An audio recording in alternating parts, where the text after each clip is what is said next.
Andhra Pradesh DSC అలాగే TET 2026కి సంబంధించినటువంటి కొన్ని అప్డేటెడ్ న్యూస్ చూసుకున్నట్లయితే ముందుగా ఏపీ డిఎస్సికి సంబంధించినటువంటి మనకి నోటిఫికేషన్ అనేది ప్రతి ఒక్కరికి తెలిసిందే. జాబ్ క్యాలెండరు మనకి ఉగాది నాడు రిలీజ్ అవ్వడం జరిగింది. అక్టోబరు మనకి 15వ తేదీ 2026 అంటే ఈ సంవత్సరంలోనే మనకి ఆంధ్రప్రదేశ్ డిఎస్సి రిలీజ్ అవుతుందండి. ఈ డిఎస్సి ద్వారా అయితే మనకి టోటల్గా 2535 వేకెన్సీస్లు అయితే మనకి రిలీజ్ చేయడం జరుగుతుంది. ఇందులో మనకి ఎస్జిటీలు చూసుకుంటే 17,444 వేకెన్సీస్ అనేవి మనకి టోటల్గా అన్ని డిస్ట్రిక్ట్కి సంబంధించినటువంటి ఇన్ఫర్మేషన్ అనేది మనకి రిలీజ్ చేయడం జరిగింది.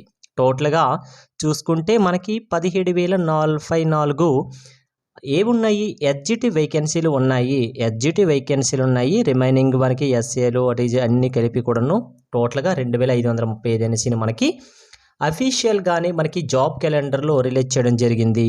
టోటల్గా మనకి జాబ్ క్యాలెండర్లో ఉన్నటువంటి 10,060 పోస్టుల్లో మనకి డిఎస్సి ద్వారా నియమితులు 2,535 అనే విషయం కూడాను ప్రతి ఒక్కరికి తెలిసిందే.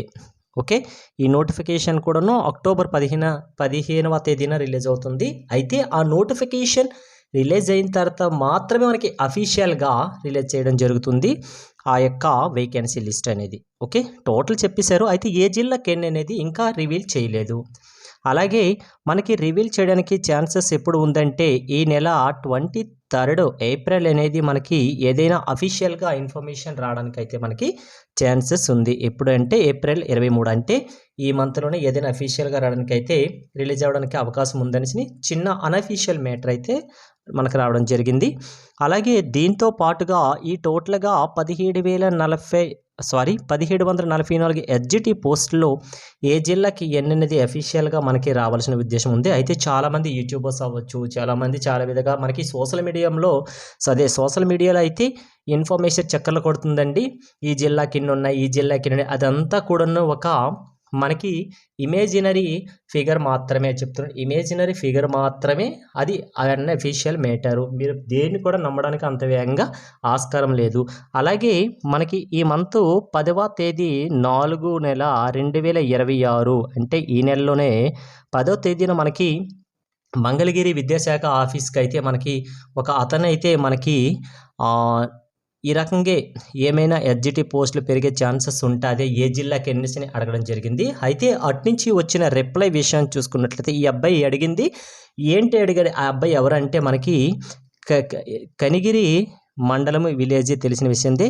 కనిగిరి మండలం విలేజ్కి సంబంధించినటువంటి ఒక అభ్యర్థి అయితే ఇన్ఫర్మేషన్ కావాలనేసి అడగడం జరిగింది. దీనికి అటునుంచి వచ్చిన ఇన్ఫర్మేషన్ ఏంటంటే ఇది అఫీషియల్గానే మీకు నోటిఫికేషన్ రిలీజ్ అయినప్పుడు మాత్రమే మీకు క్లారిటీ వస్తుంది అనేసి అయితే మనకి మంగళగిరి ఆఫీస్ నుంచి అయితే మనకి ఆ అభ్యర్థికి వాళ్ళు రెస్పాన్స్ ఇచ్చారండి.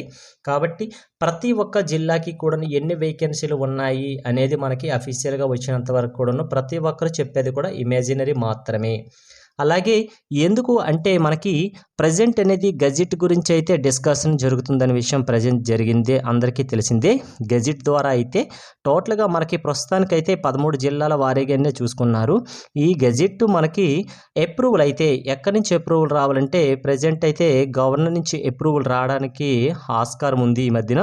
ఒకవేళ అప్రూవల్ వచ్చిన వెంటనే మనకి 26 జిల్లాల ప్రాతిపదికన మాత్రమే మనకి ఏంటంటే ఈ యొక్క డిస్ట్రిక్ట్ వైజ్ వేకెన్సీ అనేది రిలీజ్ అవుతుంది. అయితే గజెట్ అప్రూవల్ 100% అయిపోవడం అయితే అయ్యిందండి. కానీ ఇంకా గవర్నర్ నుంచి అయితే ఆర్డర్ రావాలి. ఆర్డర్ కోసం మాత్రమే వెయిటింగు. అయితే ఆర్డర్ పక్కగా వస్తుంది. అలాగే ఈ ఇయరైతే 23 జిల్లాల ప్రాతిపదికనగా మాత్రమే డిస్ట్రిక్ట్ వైజ్గా చూసుకొని మనకి ఏ జిల్లాకి ఎన్ని వేకెన్సీలు ఉన్నాయి, ఏ కేటగిరీలకు ఉన్నదని మనకి అఫీషియల్గా మ్యాటర్ వచ్చినంత వరకు కూడాను మనం ఏది కూడాను కన్ఫర్మేషన్ చేయలేము. కాబట్టి టోటల్గా అయితే నెక్స్ట్ చాలామంది అయితే ఎస్జిటి పోస్టులు పెరగవచ్చా, లేకపోతే ఎస్ఏ పోస్టులు పెరగవచ్చా, చాలా తక్కువగా ఉన్నాయి అయితే అనడం జరుగుతుంది. ఇవి పక్కగా పెరగడానికి కూడాను ఛాన్సెస్ ఉందా అంటే చెప్పలేమండి. పెరిగితే పెరగవచ్చు, కానీ 90% వరకు అయితే పెరగకపోవచ్చు. ఎందుకంటే ఒక్కసారి అఫీషియల్గా వాళ్ళు రిలీజ్ చేసేసారండి టోటల్ వేకెన్సీ ఇవి. ఇందులో ఫస్ట్ మనకి మే 15వ తేదీన మనకి ఈ యొక్క హైయర్ ఎడ్యుకేషన్కి సంబంధించిన అసిస్టెంట్ ప్రొఫెసర్ పోస్టులు వాళ్ళు ఏ లిస్ట్ అయితే ప్రజెంట్ రిలీజ్ చేశారో ఆ లిస్ట్ ప్రకారంగా మాత్రమే వేకెన్సీలు ఉంటాయి. చాలామంది ఏప్రిల్ మేలోనూ మనకి రిటైర్మెంట్స్ వస్తాయి కదా, ఆ ప్లేస్ ఖాళీ అవుతుంది కదా, ఆ ప్లేస్ నుంచి అవన్నీ కూడా మనకి వేకెన్సీలను చూపించండి అనేసి అయితే అభ్యర్థుల నుంచి అయితే అభ్యర్థులు వెళ్తూనే ఉన్నాయి. గవర్నమెంట్ నుంచి కూడా ఎటువంటి అఫీషియల్గా అయితే ఈ వేకెన్సీ పెరుగుతుంది అనేసి వాళ్ళు చెప్పలేదు కూడాను. ప్రస్తుతం అయితే ప్రతి ఒక్కరు కూడాను ఈ ఫిగర్కి మాత్రమే ఫిక్స్ అయిపోవలసిన విషయం అయితే వచ్చింది. ఓకే, కాబట్టి ఇప్పటి నుంచే మీ యొక్క ప్రిపరేషన్ అనేది స్ట్రాంగ్గా చేయండి. నెక్స్ట్ వన్ ఇంకొక విషయం చూసుకున్నట్లయితే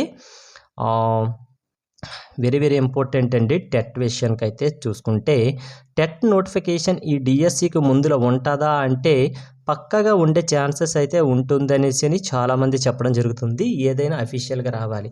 ఒకవేళ రిలీజ్ అయితే టెట్ నోటిఫికేషన్ అనేది మనకి జూన్ కానీ జూలైలో కానీ రిలీజ్ అవ్వడానికి ఛాన్సెస్ ఉంటుంది.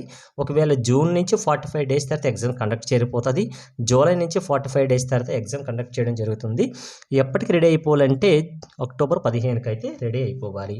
అలాగే ఎందుకు టెట్ ఎంత ఇంపార్టెంట్ అయ్యింది అంటే మన పక్క స్టేట్ అయినటువంటి తెలంగాణలో ఆల్రెడీ ఈ యొక్క ఆన్లైన్ ప్రాసెస్ అనేది టెట్ జరుగుతుంది. ప్రతి ఒక్క అభ్యర్థి కూడాను కంపల్సరీగా అయితే టెట్ క్వాలిఫై అయితేనే డిఎస్సికి ఎలిజిబుల్ అవుతుంటారు.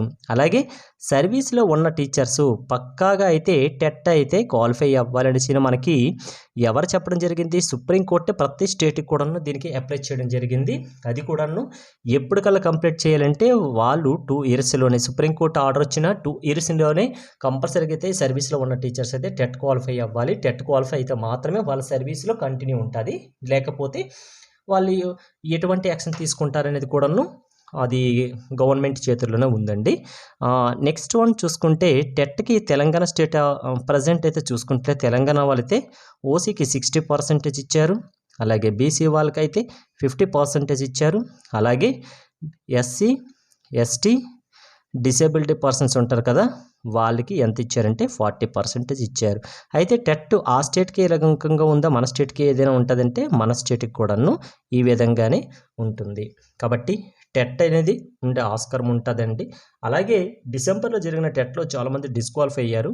ఒకవేళ ఈ డిఎస్సికి ముందు టెట్ కండక్ట్ చేస్తే వాళ్ళకి ప్లస్ పాయింట్ అవుతుందండి. ఒకవేళ కండక్ట్ చేయకపోతే పాపం వాళ్ళందరూ కూడాను చాలా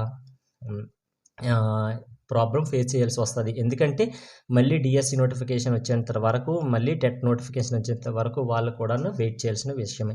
కాబట్టి ఇక్కడ టైం ఎక్కువగానే ఉంది కాబట్టి ఈ మధ్యలో మనకి టెట్ కండక్ట్ చేయడానికి ఛాన్సెస్ ఉంటుంది. ఏదైనా అఫీషియల్గా మ్యాటర్ వచ్చినంత వరకు కూడా క్లారిటీ రాదు. అయితే టెట్ గురించి అయితే ఎందుకు టెట్ చాలామంది క్వాలిఫైన రాస్తుంటారంటే వాళ్ళ యొక్క వెయిటేజీ పెరగడానికి కోసమే. ఎందుకంటే వాళ్ళ వెయిటేజీ ఇక్కడ డిఎస్సి ద్వారా అయితే 80% వస్తుంది. అలాగే టెట్ ద్వారా 20% అనేది వీళ్ళు మిక్స్ చేసి టోటల్గా 100% చేస్తున్నారు కదా. ఈ విషయాన్ని అందుకే ఈ 20% ఎందుకంటే హైయెస్ట్ మార్కులు వస్తే మనకి డిఎస్సిలో ప్లస్ పాయింట్ అవుతుంది అనే ఉద్దేశంతోనే టెట్ క్వాలిఫై అయినా కూడాను వాళ్ళ యొక్క మార్క్స్ని పెంచుకోవడానికి పదే కొందరు రాస్తూ ఉంటారు. ఆ విషయం కూడా ప్రతి ఒక్క డిఎస్ఏ అభ్యర్థికి తెలిసిన విషయమే. ఇంకొక విషయం మెయిన్ ఇంపార్టెంట్ అండి, ఏజ్ రిలాక్సేషన్ గురించి అయితే చాలామంది అయితే చాలా విధంగా అడుగుతున్నారండి. ఏజ్ అనేది మనకి డిఎస్సికి 49 ఇయర్స్ పెంచండి అని చెప్తున్నారు. ఎందుకంటే నోటిఫికేషన్ లేట్లు అవ్వచ్చు. ఈ మధ్యన మనకి డిఎస్సి స్పీడ్ అయింది, కానీ అంతకుముందు నుంచి చూసుకుంటే డిఎస్సి చాలా లేట్ వల్ల ఏజ్ అనేది ప్రాబ్లం చాలామంది కావడం జరిగింది. ఏజ్ 49 ఇయర్స్ పెంచండి అనేసి రిక్వెస్ట్ చేసి వెళ్తున్నాయండి. గవర్నమెంట్ నుంచి కూడా ఎటువంటి రెస్పాన్స్ ప్రజెంట్ లేదు. అయితే ఈ 49 ఇయర్స్ పెంచుతుందా లేదా అనేది మనకి అఫీషియల్గా మనకి నోటిఫికేషన్ రిలీజ్ అయినంత వరకు కూడాను ఎవ్వరం కూడా క్లారిటీ ఇవ్వలేమండి. అఫీషియల్గా మనకి మ్యాటర్ వస్తే మాత్రమే మనకి ఏజ్ గురించి అయితే వస్తుంది. ఒకవేళ ఏజ్ 49 ఇయర్స్ పెంచితే చాలామంది అభ్యర్థులు అయితే చాలామంది అయితే హ్యాపీగా ఉంటారండి. అయితే ప్రతి ఒక్కరు కూడాను దీని గురించి అయితే అడగడం జరుగుతుంది. ఏదైనా అఫీషియల్గా వచ్చినంత వరకు మేమైతే క్లారిటీ చెప్పలేము కదా. అయితే ఈ రకంగా అభ్యర్థులు అడుగుతున్నారనేసి మీకు మరొకసారి అయితే గుర్తు చేస్తున్నాము. Okay, thanks for watching.